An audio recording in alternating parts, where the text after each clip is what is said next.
Palavra da Verdade, a exposição bíblica com Hernandes Dias Lopes.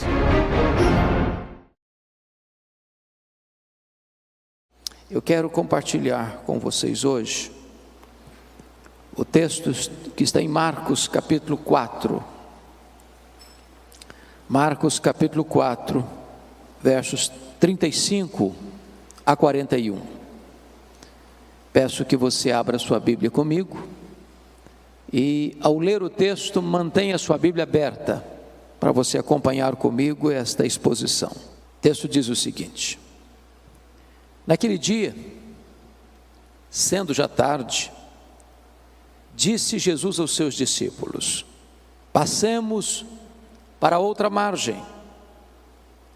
E eles, despedindo a multidão, o levaram assim como estava no barco, e outros barcos o seguiam.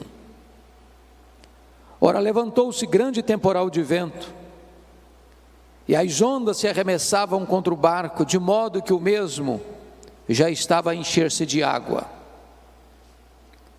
E Jesus estava na popa, dormindo sobre o travesseiro.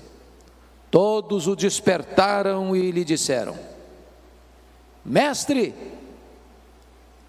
não te importa que pereçamos? E ele, despertando, repreendeu o vento e disse ao mar: acalma-te, emudece. E o vento se aquietou e fez-se grande bonança. Então lhes disse: por que sois assim tímidos? Como é que não tendes fé? E eles, possuídos de grande temor, diziam uns aos outros: quem é este, que até o vento e o mar lhe obedecem? Amém? Eu queria pensar com vocês sobre o seguinte tema: não desanime, não tenha medo, Jesus está no controle. À guisa de introdução, quero falar 4 fatos que são importantes para a nossa reflexão nesta manhã. O primeiro deles é que as tempestades da vida existem, e elas são reais, elas estão absolutamente presentes na nossa vida, porque são inevitáveis. Elas chegam, e chegam para todos. Chegam para aqueles que estão no palácio e aqueles que estão na choupana, para os mais cultos aos iletrados. As tempestades são democráticas, elas vêm, mas hoje ou mais amanhã, elas vêm, são inevitáveis, não tem como você se blindar, não tem como você viver numa redoma de vidro. A vida não se desenrola num parque de diversões. A vida não é um jardim grinaldado de flores. Cruzamos desertos tórridos, vales escuros, enfrentamos lutas, lágrimas rolam pelo nosso rosto, a dor aperta o nosso coração. Essa é a realidade da vida. A segunda verdade que eu gostaria de lhes dizer à guisa de introdução é que as tempestades não apenas são inevitáveis, elas são também imprevisíveis. Chegam de súbito, sem mandar aviso prévio. Você acorda de manhã, está tudo bem, e quando você vai dormir, seu rosto está banhado de lágrimas. É um acidente, é uma doença súbita, é um divórcio traumático, é um luto doloroso, é uma perda financeira radical, é uma situação que você jamais imaginava que pudesse acontecer na sua vida, mas acontece, pegando você de surpresa, botando a sua vida de ponta cabeça.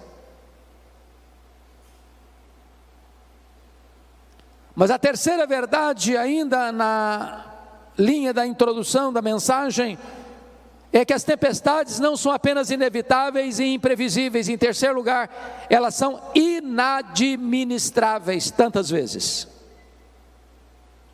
As coisas fogem do seu controle.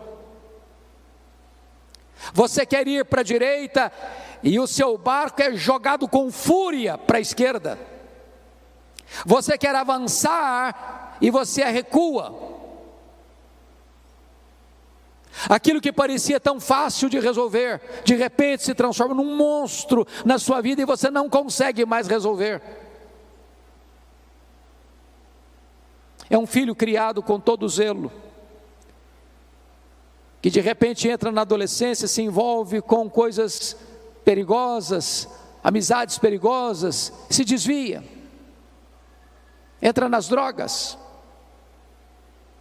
transtorno da família.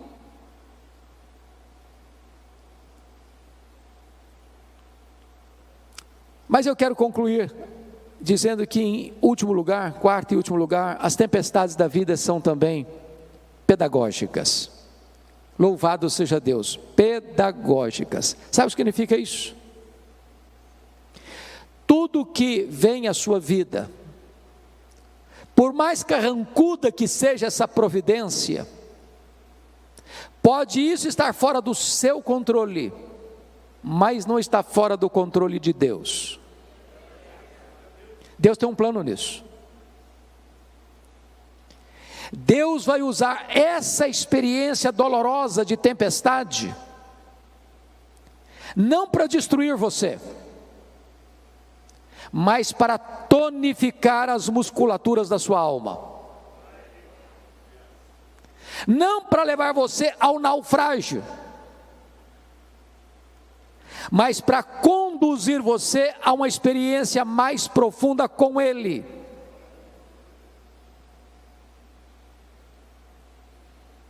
Quando Deus nos permite passar por uma situação adversa, difícil, amarga, Ele quer nos dar lições mais profundas, que de outra sorte nós não conseguiríamos aprender. Então, dito isto, a título de introdução, peço que você, com a Bíblia aberta comigo, passemos a considerar algumas lições desta passagem. O contexto aqui é que Jesus passara todo aquele dia ensinando as parábolas do reino. E se você já falou, deu aulas, pregou um dia inteiro, você sabe que ao final do dia você está exausto. Então Jesus entra no barco, pega um travesseiro, vai lá para trás do barco, deita e dorme. Mas antes disso ele diz para os discípulos: passemos para outra margem. Enquanto eles estão navegando para outra margem, eu estou falando do Mar da Galileia, ou do Lago de Genezaré, e você sabe que esse mar não é um mar, é um lago de águas doces, o maior reservatório de águas doces do Oriente Médio, com 21 quilômetros de comprimento por 14 de largura, a 200 metros abaixo do nível do mar Mediterrâneo, encurralado pelas montanhas de Golã de um lado, as montanhas da Galileia do outro. Enquanto navegam, subitamente surge uma tempestade de vento, e o barco é varrido de um lado para o outro.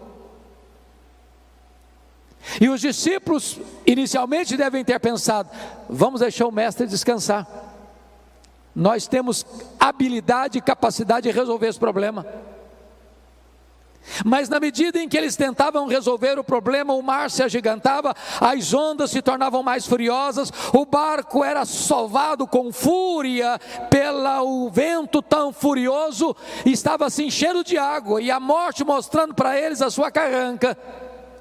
E então recorrem a Jesus com uma pergunta em tom de censura: Mestre, não te importa que pereçamos? E Jesus se levanta, repreende o vento, repreende o mar, a grande bonança, e agora Jesus pergunta para eles: por que sois assim tímidos? Como é que não tendes fé? E eles se entreolharam e perguntaram uns para os outros: mas quem é este, que até o vento e o mar lhe obedecem? Notem comigo, irmãos, que esse texto está regido por 3 perguntas. A primeira pergunta está aí no versículo 38. É a pergunta dos discípulos a Jesus: Mestre, não te importa que pereçamos? A segunda pergunta é a pergunta que está no verso 40. É a pergunta de Jesus para os discípulos: por que sois assim tímidos? Como é que não tendes fé? E a terceira pergunta está no verso 41. É a pergunta entre os discípulos: quem é este que até o vento e o mar lhe obedecem? Bom, como o texto está regido por essas 3 perguntas, me deterei em trabalhar essas 3 perguntas na meditação desta manhã. Vejamos então a primeira pergunta. Esta é a sua pergunta, esta é a minha pergunta, esta é a nossa pergunta. Mestre, não te importa que pereçamos? É a pergunta da angústia, é a pergunta da vulnerabilidade humana, é a pergunta das fraquezas humanas, é a pergunta de alguém que está enfrentando um problema e não sabe como resolvê-lo, está enfrentando uma doença e a medicina diz: não tem mais jeito. Está enfrentando uma crise conjugal e parece que não vê nenhuma janela de escape para uma solução que traga paz à alma. A grande pergunta, meus amados, é por que esses discípulos estão fazendo essa pergunta com esse tom de censura a Jesus? Mestre, não te importa que pereçamos? Não estás vendo a nossa dor, não estás vendo o nosso aperto, não estás percebendo o nosso perigo, não vais fazer nada. Mas por que eles estão fazendo essa pergunta? Porque alguma coisa não estava bem resolvida na mente deles. Primeiro lugar, eles não estavam conseguindo conciliar a obediência à ordem de Jesus: passemos para outra margem, com a tempestade que estavam enfrentando. Não é muito difícil nem para você nem para mim entendermos a tempestade que Deus mandou atrás de Jonas. Jonas tinha desobedecido a Deus. E no imaginário nosso comum, a gente pensa assim: quando um crente se afasta de Deus, Deus manda uma tempestade atrás dele, e manda mesmo. Não para destruí-lo, mas para fazê-lo voltar ao caminho da obediência.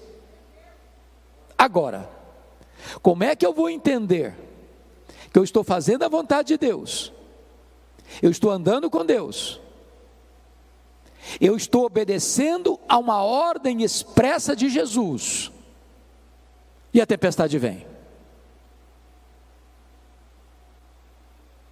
E a tempestade chega, e o vento contrário começa a me ameaçar.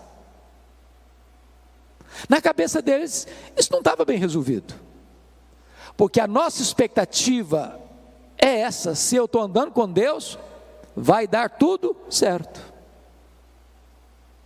nenhum imprevisto vai acontecer. Mas havia um segundo problema que levou esses discípulos a perguntarem a Jesus nesse tom de censura: Mestre, não te importa que pereçamos? Qual era o segundo problema? Era a urgência da necessidade deles com a demora de Jesus. em atendê-los. Por quê? O que Jesus estava fazendo no barco? Estava dormindo. Quem está dormindo não está agindo. E parece-nos que um dos dramas que nós enfrentamos na vida é que quando a coisa pega, quando o calo aperta, quando a dor lateja em nossa alma, quando as lágrimas quentes rolam em nossos olhos, quando a noite parece escura demais, você grita por socorro e só escuta o eco da sua voz. Deixa eu lhes dizer, tem hora, eu vou voltar, filho, pode ficar tranquilo. Tem hora que a demora de Deus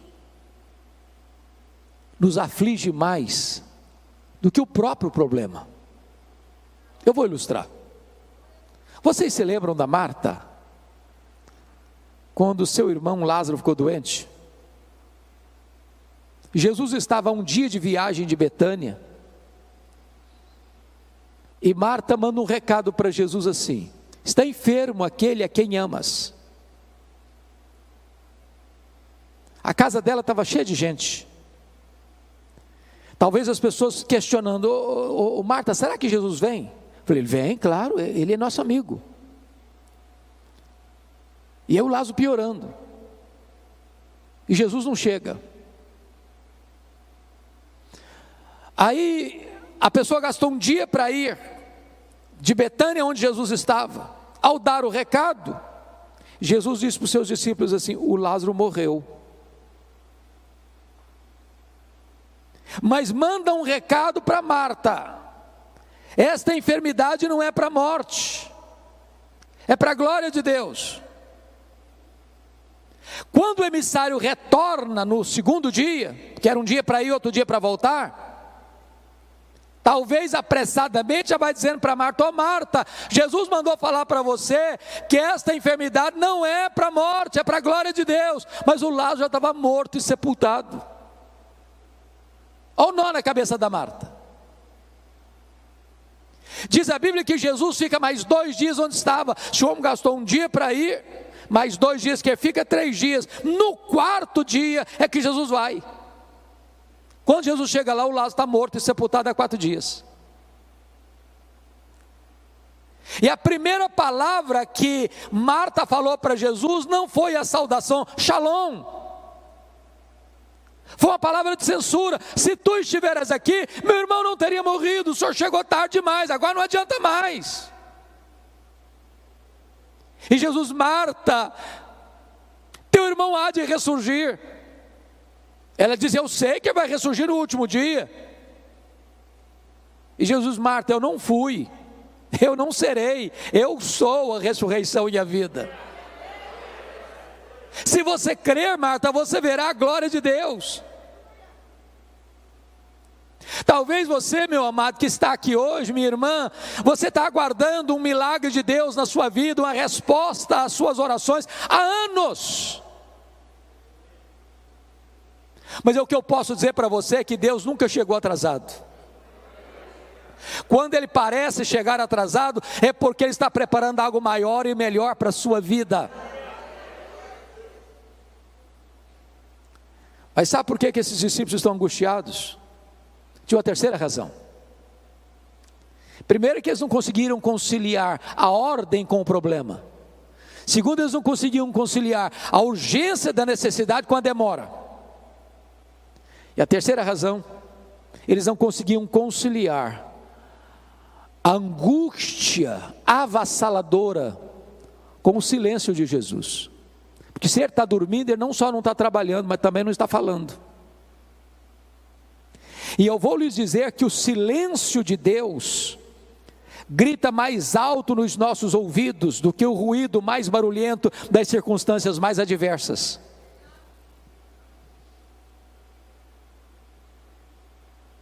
Quantos de nós, irmãos, nas noites mais escuras da alma, já gritou: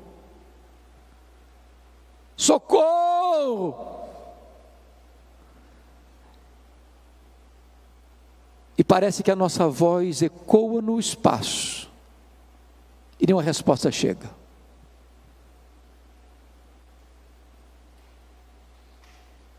Mas quando Deus está em silêncio, Ele não está inativo,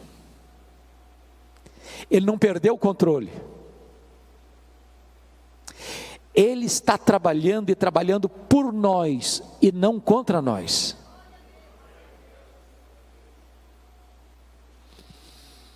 Pois bem, diz a Bíblia então que Jesus se levanta, repreende o vento, repreende o mar, e é uma grande bonança. Me impressiona, entretanto, observar que numa segunda ocasião, quando houve uma tempestade, aí Jesus não estava dentro do barco. Vocês se lembram disso, está registrado em Mateus 14.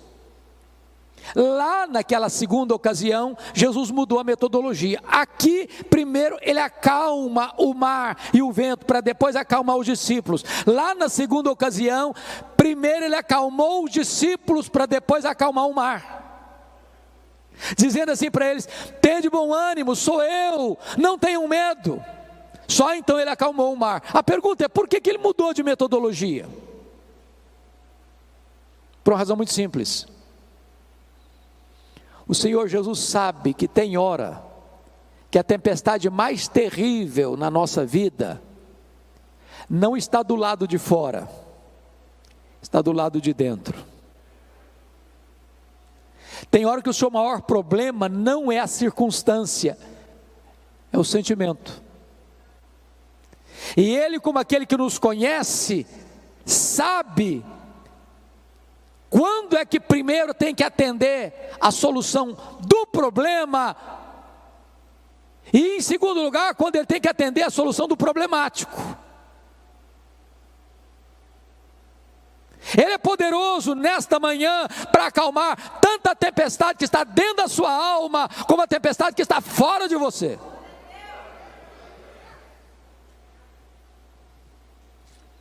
E depois que ele acalmou o mar, diz o texto no verso 40, que Jesus pergunta assim: por que sois assim tímidos? Como é que não tendes fé? Em outras palavras, por que vocês estão com medo?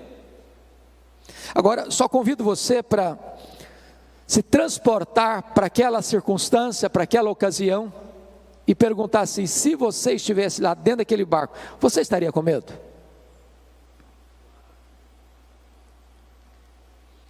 Ô, gente, eu fiz um único cruzeiro, um navio grande na vida. Fiz vários cruzeiros pequenos, mas grande, navio grande, uma vez só na vida. Saiu de Santos, foi para o interior do Rio de Janeiro. E eu prometi a mim mesmo nunca mais fazer outro cruzeiro na vida. Pegamos ondas de 5 metros. Foi um desespero. Todo mundo dentro do navio ficou com náuseas. Todo mundo. Você ia sair, você tinha que cambalear nos corredores e todo mundo vomitando nos corredores. Você não imagina o que é você começar uma viagem, o navio está todo mundo nauseado e você sabe que tem 8 horas pela frente. A única oração que eu fazia era essa: ó Deus, ou eu durmo ou eu morro. Agora imagine o que é um barquinho de pescador no meio do mar, já de noite, o mar furioso, moendo o barquinho, água entrando, a morte mostrando a carranca, a situação humanamente desgovernável. Você ficaria com medo? Aí Jesus pergunta assim: por que vocês estão com medo? Como é que vocês não têm fé? Mas por que eles deveriam estar com fé e não com medo? Bom, eu quero lhes dar 4 razões por que eles deveriam ter fé e não medo. Para ajudar a vocês na memorização, usarei um recurso mnemônico. As 4 razões para eles terem fé e não medo, começando com a letra P. Primeiro, deviam ter fé e não medo por causa da promessa de Jesus do verso 35. Passemos para outra margem. Se Jesus disse assim: passemos para outra margem, qual era o destino deles? A outra margem, claro. Então vou lhe dizer algo sublime agora. Promessa de Jesus e realidade são a mesma coisa. Porque nenhuma das suas promessas cai por terra. Em todas as suas promessas nós temos o amém, o sim de Deus. Ele vela pela sua própria palavra em a cumprir. Você sabe por que você e eu ficamos com medo? É porque nós duvidamos que aquele que fez a promessa é fiel para cumpri-la. Segundo lugar, sabe por que eles deviam ter fé e não medo? Por causa da presença de Jesus com eles. Quem é Jesus? O Criador do mar, o Criador do vento, o Criador da terra, o Criador do céu, o Criador do universo. Agora eu pergunto a você, será que a criatura poderia ser maior que o Criador? Será que o mar poderia derrotar o Criador do mar?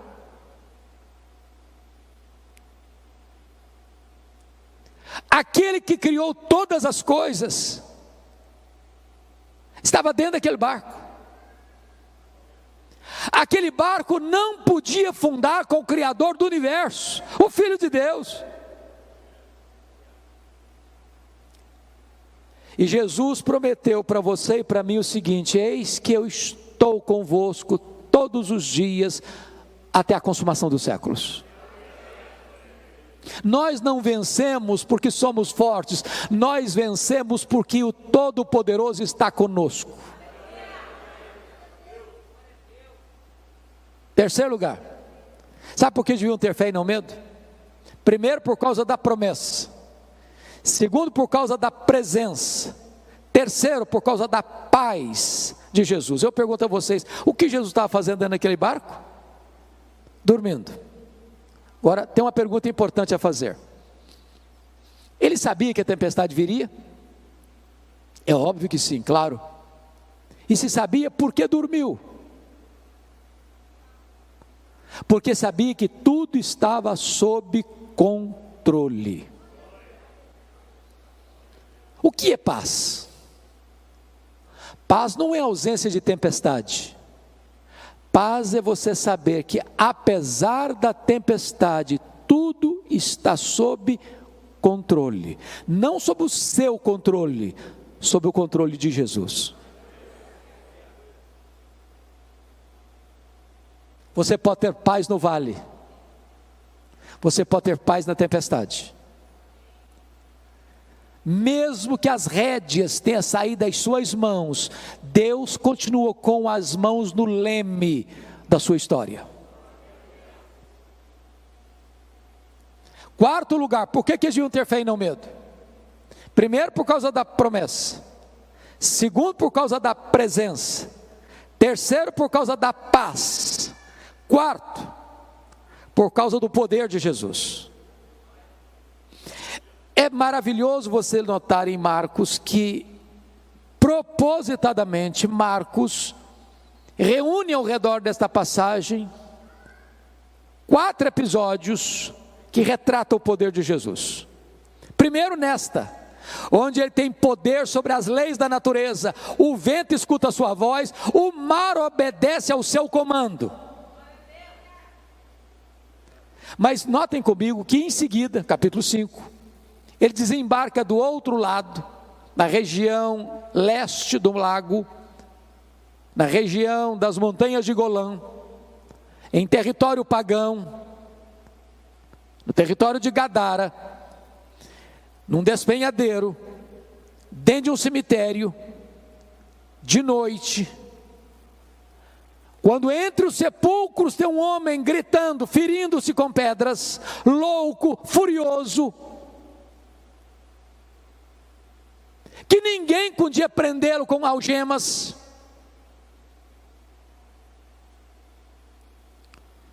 E quando Jesus entra, e a cena era de medo, porque tudo que você não espera ver dentro de um cemitério de noite, a gente viva.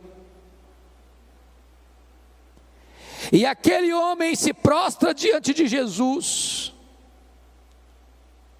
E Jesus pergunta: qual é o teu nome? E ele respondeu: Legião, porque somos muitos. O que é uma legião? Uma legião é uma corporação romana de 6.000 soldados. Dentro de um único homem tinha 6.000 demônios, capaz de sair de um homem e entrar em 2.000 porcos, levando-os ao precipício e à morte.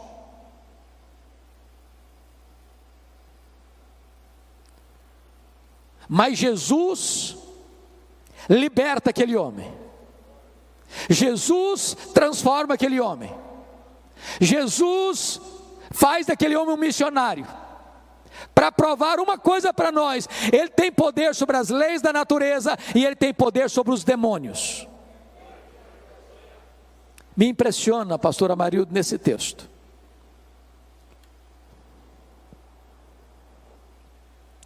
porque os demônios fizeram alguns pedidos para Jesus. O demônio não ora, mas faz pedido. Primeiro pedido: não nos atormentes antes do tempo.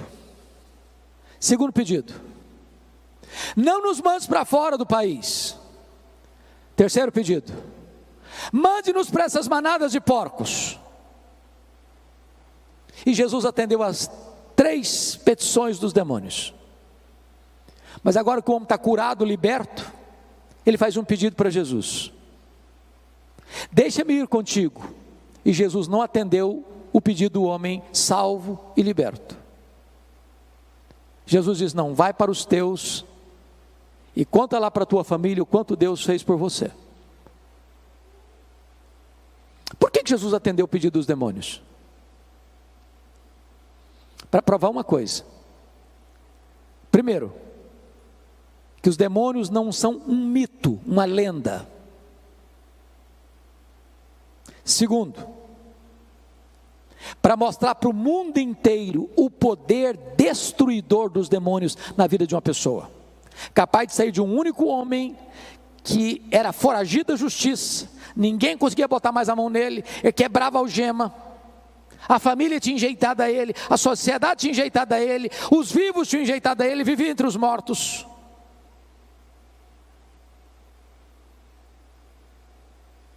Para mostrar para o mundo que os demônios vêm para roubar, para matar e para destruir. Terceiro, por que Jesus atendeu o pedido dos demônios? Para provar para o mundo inteiro os valores da sociedade mundana. Porque os gadarenos, ao chegarem e verem aquele homem liberto por causa dos porcos, expulsaram Jesus dali. É uma sociedade que ama mais os porcos do que pessoas. Quarto, sabe por que Jesus atendeu o pedido dos demônios? Para provar para o mundo inteiro que quem manda é Jesus.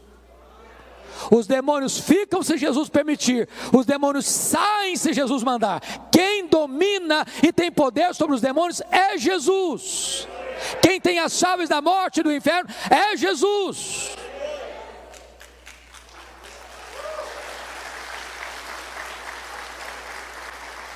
Então Jesus aqui prova que ele tem poder sobre os demônios.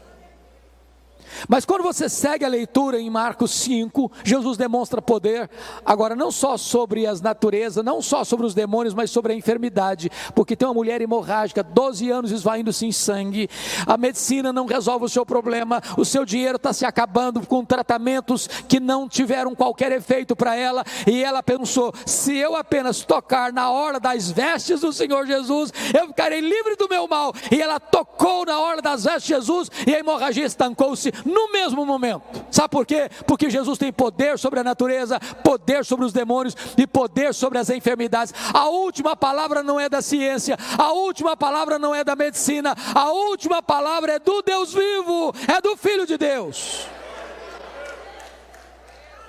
Mas em seguida, no capítulo 5, Jesus está indo no meio da multidão, porque Lázaro, o chefe da sinagoga, rogou a Jesus: Senhor, vá comigo à minha casa, porque a minha filhinha única de 12 anos está muito doente, está à beira da morte. E Jesus caminha com ele. Quando chega alguém, diz: não incomodes mais o mestre, a tua filha acabou de morrer.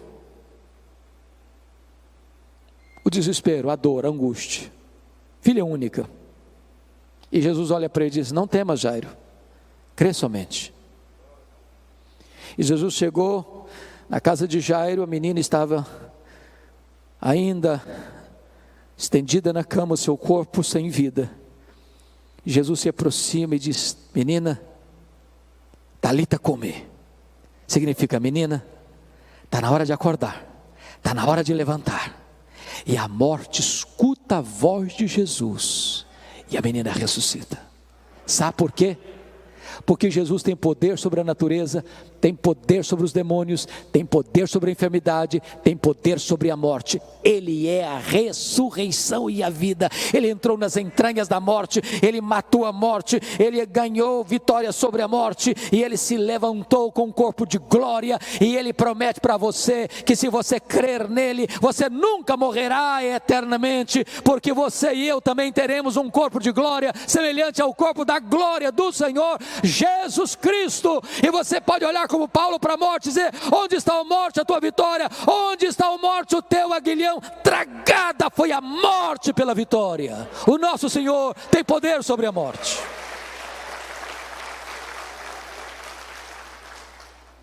Mas agora, irmãos, vamos para a última pergunta do texto.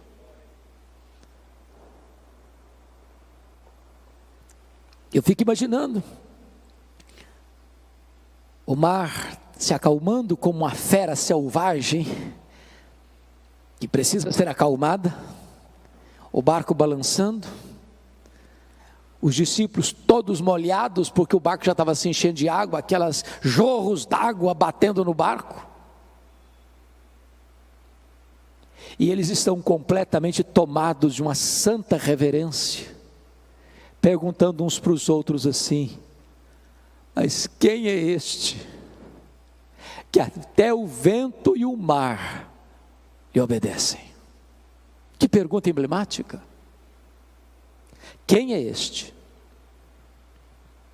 E nós poderíamos responder essa pergunta hoje, dizendo o seguinte: este é aquele que, junto com o Pai e com o Espírito Santo, lá nos refolhos da eternidade, antes da criação do universo, no conselho da Trindade, traçaram um plano perfeito para a sua, para a minha, para a nossa vida. Este é aquele que no princípio criou todas as coisas, porque todas as coisas foram feitas por intermédio dele, e sem ele nada do que foi feito se fez, as coisas visíveis e invisíveis. Quem é este? Este é aquele que sustenta todas as coisas pela palavra do seu poder. Quem é este? Este é a semente da mulher que nasceu para esmagar a cabeça da serpente. Quem é este? Este é aquele de quem os patriarcas falaram, para quem os profetas apontaram. Quem é este? Este é aquele que foi simbolizado pelo Cordeiro da Páscoa, cujo sangue, passado no batente das portas, libertou os primogênitos de Israel da morte no Egito. Quem é este? Este é aquele que foi simbolizado pelo tabernáculo, este é aquele que foi simbolizado pela arca da aliança, este é aquele que foi simbolizado por aquilo que estava dentro da arca, as tábuas da lei, o vaso com maná, a vara seca de Arão que floresceu. Este é aquele que foi simbolizado pela tampa da arca, o propiciatório, onde a glória de Deus se manifestava. Quem é este? Este é aquele que foi simbolizado pelas festas de Israel, pelos sacrifícios do templo, pelo sábado. Tudo era a sombra dele, ele é a realidade. Quem é este? Este é o maravilhoso conselheiro, Deus forte, o Pai da eternidade, o príncipe da paz. Quem é este? Este é o sol da justiça, a brilhante estrela da manhã. Quem é este? Este é o Messias prometido, este é o Filho de Deus, que na plenitude dos tempos nasceu de mulher, nasceu sob a lei, para ser o nosso Redentor. Quem é este? Este é o Verbo eterno, pessoal, divino, autoexistente, Criador, que se fez carne e habitou entre nós, cheio de graça e de verdade, e vimos a sua glória, glória como do unigênito Pai. Quem é este? Ora, este é aquele que pode dizer: eu sou. Antes que Abraão existisse, eu sou. Este é o pão da vida, este é a luz do mundo, este é a porta das ovelhas, este é o bom pastor, este é a ressurreição e a vida, este é o caminho e a verdade e a vida, e ninguém vem ao Pai senão por ele. Este é a videira verdadeira. Quem é este? Este é o cabeça da igreja, este é o fundamento da igreja, este é o dono da igreja, este é o edificador da igreja, este é o protetor da igreja. Quem é este?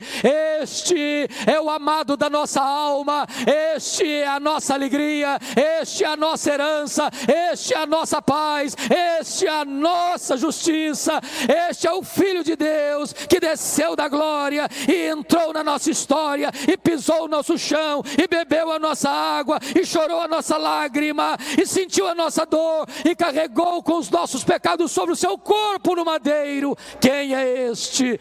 Este é aquele que no Getsemane suou sangue por amor de nós, é aquele que chorou no Getsemane, aquele que bebeu sozinho o cálice amargo da ira de Deus, este é aquele que foi cuspido e esbordoado no sinédrio, este é aquele que foi espancado e vilipendiado no pretório romano, este é aquele que carregou sobre o seu corpo no madeiro os nossos pecados e andou pelas ruas de Jerusalém apinhadas e debaixo de uma multidão sangue sedenta gritando: crucifica-o, crucifica-o, crucifica-o. Quem é este? Este é aquele que foi pregado naquela cruz, naquele leito vertical da morte. Este é aquele que transformou aquele patíbulo de horror no instrumento da sua própria salvação. Quem é este? Este é aquele que entrou nas entranhas da morte, ele é aquele que matou a morte, este é aquele que ressuscitou gloriosamente, este é aquele que está vivo pelos séculos dos séculos, este é aquele que voltou para o trono, este é aquele que está sentado à destra de Deus, este é aquele que vai voltar pessoalmente, visivelmente, audivelmente, repentinamente, inesperadamente, gloriosamente. Quem é este? Este é aquele que vai se assentar no trono e vai julgar as nações. Este é aquele em quem você e eu vamos reinar para sempre e sempre e sempre, onde não vai ter mais dor, onde não vai ter mais lágrima, onde não vai ter mais luto, onde não vai ter mais tristeza, onde não vai ter mais pecado, e nós estaremos com ele e para sempre, para sempre, para sempre, para sempre, reinando com ele, desfrutando da glória dele, contemplando a ele, usufruindo a glória dele. Quem é este? Este é o amado da nossa alma, este é a razão da nossa vida, este é o nosso glorioso Redentor, este é aquele que diz para você e para mim hoje: você não precisa ter medo, você pode ter fé. A ele a honra, a ele a glória, a ele o louvor, agora e pelos séculos eternos. Aleluia.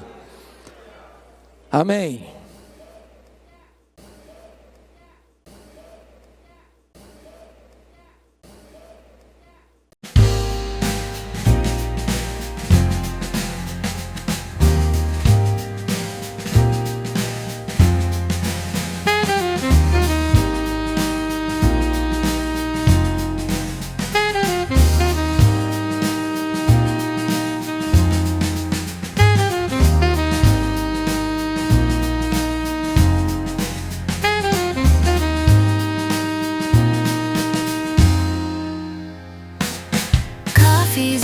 Sweater's mine. Vinyl crackles in a lazy line.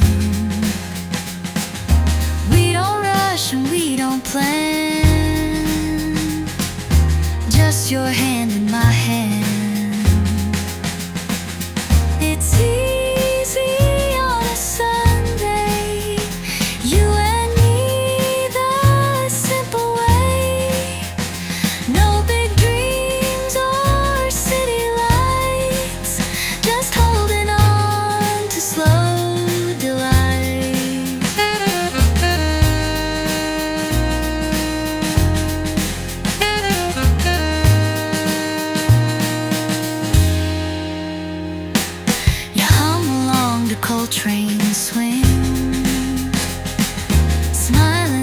like you own the spring. We talk in glances soft and low.